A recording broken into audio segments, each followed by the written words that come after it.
if you don't know Allie Brosh, you still probably know Allie Brosh. She is the creator of the Clean All the Things meme and the A Lot. She runs the blog Hyperbole and a Half. The blog posts primarily feature illustrations in her very unique and kind of simplistic style that tell very relatable and often hilarious stories about her life. I think the thing I love most about it is that she never bought the domain name. It's just hyperboleandahalf.blogspot.com. Before, very recently, her last blog post was October 2nd, 2013. Her first book, Hyperbole and a Half, featured some of the most popular posts from her blog, as well as new content. The book went on to become a New York Times bestseller, and the sequel, Solutions and Other Problems, was announced shortly thereafter. And then nothing. Darkness. An empty void where once there was content. The publication date for Solutions and Other Problems got pushed back, and then it got pushed back again, and I think at one point the estimated publication date on Amazon was the year 2030. Rumors circulated around the internet. Allie had openly shared her struggles with depression, and I think people got kind of worried.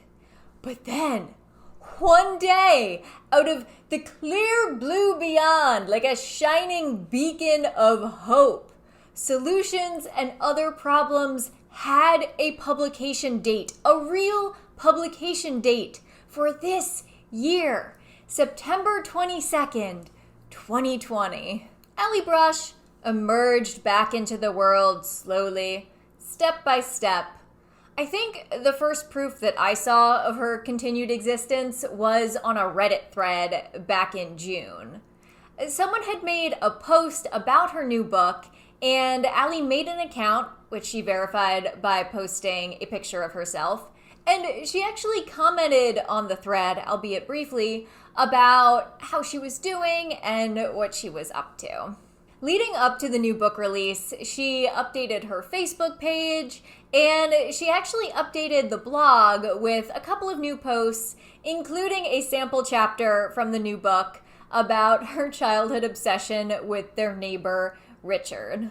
Of course, I pre-ordered the book a while ago, so I would have a physical copy in my hands on the day of its release. For whatever reason, it felt very important to me to have a hard copy of this book that I could touch and hold and physically turn the pages with my own two hands. The book arrived weirdly dirty, so I lovingly cleaned it with a Mr. Clean magic eraser and then read the entire thing in one sitting. On to the point of this video, which is reviewing the book. I don't want to give any spoilers, if spoilers are the type of thing that exists for this type of episodic nonlinear narrative. More that I don't want to ruin any of the punchlines or take away the emotional impact of any of the stories, so I will stay vague-ish. Section 1. Tone. I was relieved that Allie's tone has not changed. She still has that, half a beat off normal manner of speaking that is so funny, yet so relatable. She has this natural talent for breaking down, societal expectations or human interactions into these weird little descriptors that are just so odd, yet so true.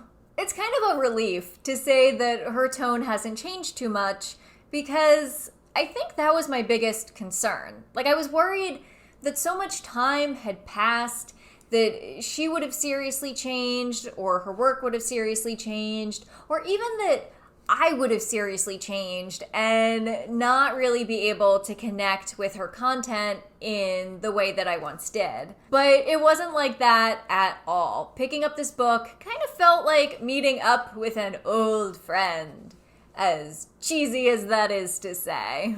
Her tone has evolved, I think. It's not completely identical to what it used to be. It has evolved, but in the same sense that her drawings have evolved. They are the same style, but you can tell now that maybe she's using slightly better software, and the backgrounds are more in-depth and more detailed than they used to be. The book feels very interactive. Allie addresses the reader, and she discusses her decision to format things in a certain way, and she provides assurances that things will loop back around at some point and ultimately make sense, which is more certainty than any of us are offered from any other aspect of life, so thank you. Section 2, things that vaguely resemble criticism. I'm putting this before the positives because honestly I don't really have a whole lot of negative things to say about this book, so this section will be very short. There are a few stories that I think are kind of a miss. Like, I wasn't really wild about the dog stories, but it probably just comes down to personal taste. I'm sure there are people who love them, that those chapters are their favorite chapters. But for me, when I saw we got 2 chapters about the pile dog, I was just kind of meh about that. Considering the gut punch of some of the serious chapters about mortality and trying to find sense in a senseless universe, some of the other chapters just felt like filler. I kind of got the sense that so much heavy existential thought went into this book that perhaps there was some kind of pressure, whether internal or external, to add a couple of charming anecdotes to perhaps lighten things up. And for me, that just kind of creates a sense that some of the chapters don't exactly fit. But the broader theme of this book seems to be the author working through her own complicated feelings about life and mortality right before our eyes on these very pages. And she hasn't really come to a conclusion yet. So what we're seeing is kind of a meandering thought process throughout all of these chapters. And I mean, to be honest, that doesn't really bother me. The book is actually more cohesive than I would have expected. But, I mean, it's still not as cohesive as books with plots or, like, concrete through lines. So, it's sort of this weird hybrid thing that doesn't entirely know what it wants to be yet. But it's here, it's out in the world for all of us to look at and judge or absorb or comment upon as we will. Which is sort of how I feel every day of my life. Section 3, things that I liked, aka everything. This book feels very personal, as Allie Brosh's work usually does. There is a chapter about a fight with her ex-husband over bananas that will feel extremely relatable to anyone who has ever been in a relationship with another human being. There's a chapter that's not even halfway through the book that I refer to as the shit gets real chapter. There is a lot that's happened in Allie's life between the publishing of Hyperbole and a Half and now. There are a couple of things that if you Googled her over the years to see if there were any updates, you know, some Reddit sleuths were able to uncover a couple of these very serious things. And I honestly didn't know if she was going to be talking about those in this book, which I could not have blamed her at all if she chose not to.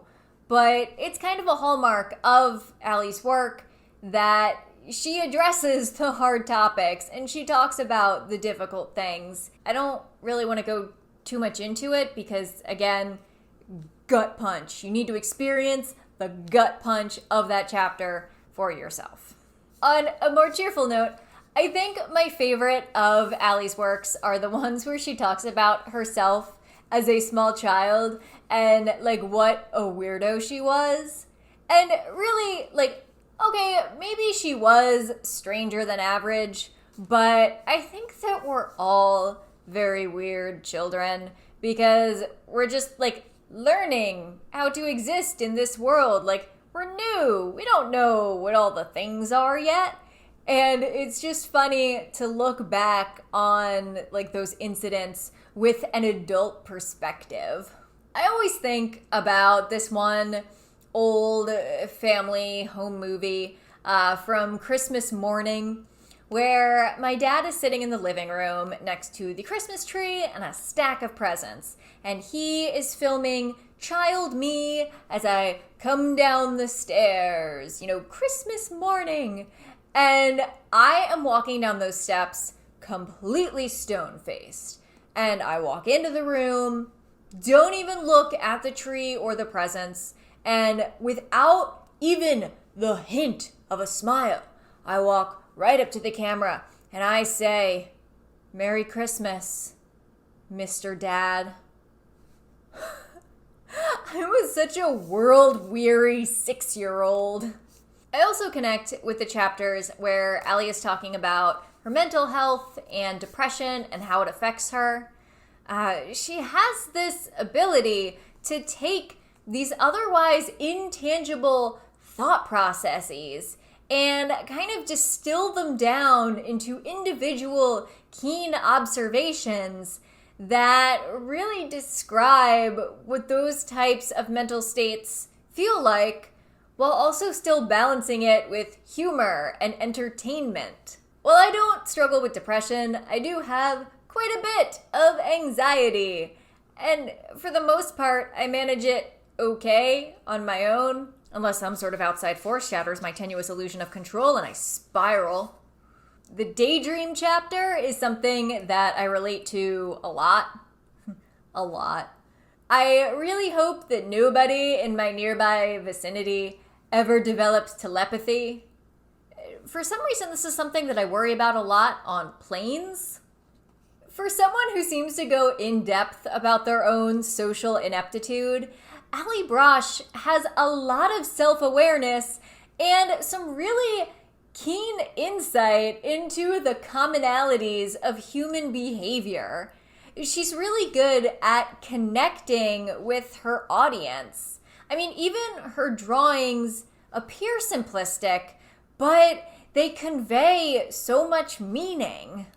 I kind of imagine if you're watching this video that you already read this book or you were planning to read this book, but if not, if you clicked on this for whatever other reason and you're not familiar with Allie's work, then I definitely recommend checking out the Hyperbole and a Half blog.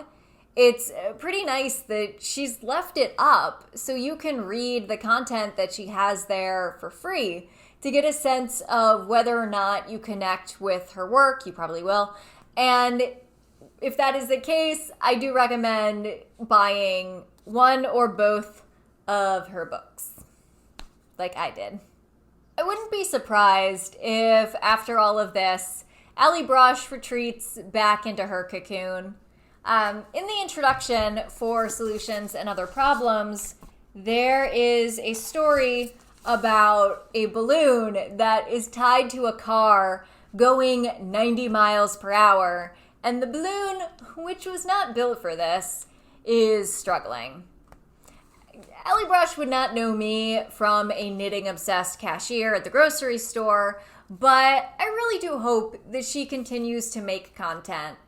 But even if it takes another 7 years for her to put out a book, I will still purchase and read it, provided that we are all still here and have not gotten struck by a meteor and died.